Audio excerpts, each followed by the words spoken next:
maanta sharafkii iyo karaamadii ummadda Soomaaliyeed inaan soo celinay oo aynan ahayn rubber stamp dad wixii loo sheego waa yahay yiraahda iyagoona ka fiirin maslaxadooda iyo dantooda ka fiirin annaga maslaxadeena kow noo ah kadibna waxaan fiirinaynaa waxaan wada qabsan karno oo ah mutual respect ihtiram oo ku jiro laakiin aynan oran waa burburteen dhulka taalaan isii dhiiba annagu Soomaaliya saas uma sameysnin dadka Soomaalida asaas uma sameysna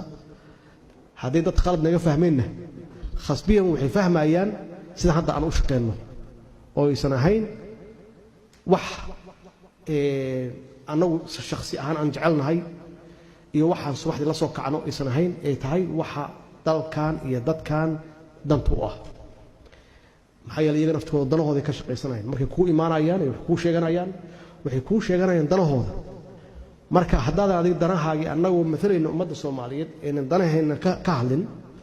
haddee maslaxadda ummadeenna ma hayno maslaxad shakhsi ahna